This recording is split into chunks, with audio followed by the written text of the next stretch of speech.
journey in North Carolina to increase the proportion of baccalaureate-prepared nurses in the state really began in early 2000 when we had a major study by the North Carolina Institute of Medicine to determine what truly were the needs and the policy recommendations for our future nursing workforce.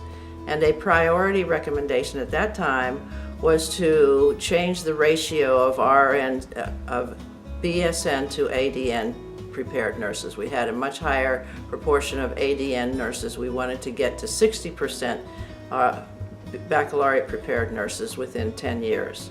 That was the impetus because we needed not only faculty and future faculty and advanced practice nurses, but we were also beginning to have early research suggesting that there were better outcomes for patients when the staffing ratios had higher degrees of baccalaureate prepared nurses.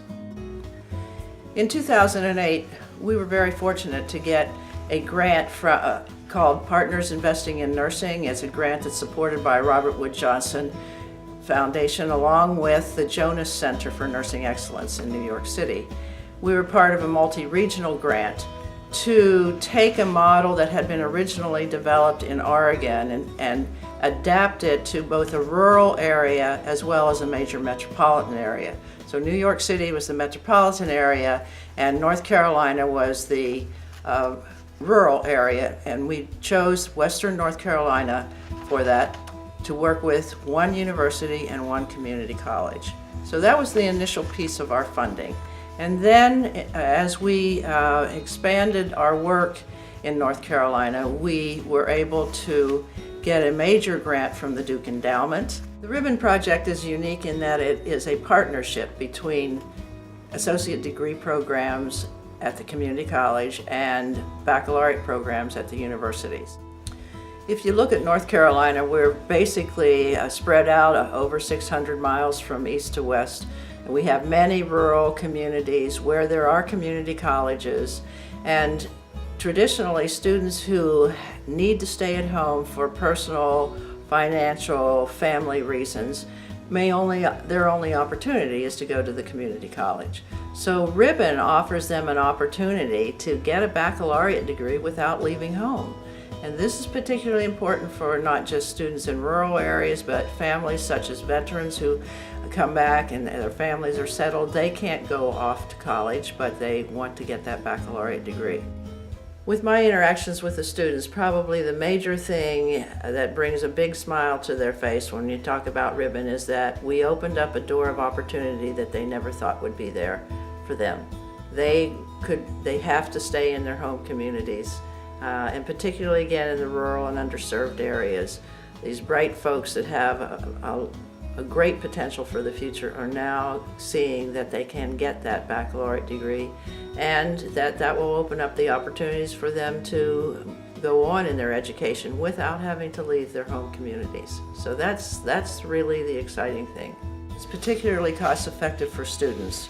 Because they spend their first 3 years at the community college and then only one full-time year at the university, their tuition is over $9,000 less than it would be if they were going to a university. So there is a major savings there. It costs a little over $10,000 for the entire 4 years for them to do this. The employers who hire more baccalaureate nurses, students from this RIBN project, will over a number of years have significant savings. It will cost about $155,000 a year across the university system to carry on the baccalaureate program, which really is small numbers by comparison to the overall budget. One of the wonderful unintended consequences so far of this RIBN project is that it is being seen at the administrative levels of the community colleges and the universities as a model for other academic programs, as a way to partner much more clearly between the universities and the community colleges. It really is a win-win for everyone. The student wins by being able to get a much more cost-effective education at home, while living at home. The universities and the community colleges win because they do not lose status. They utilize resources that they have. They begin to share resources.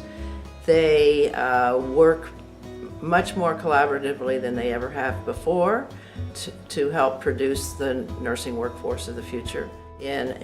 In order to embed this program, that we have to have the support of the legislature, as well as the support of the administrative levels of our universities and community college systems. We have that support. It's the legislature that will be our challenge.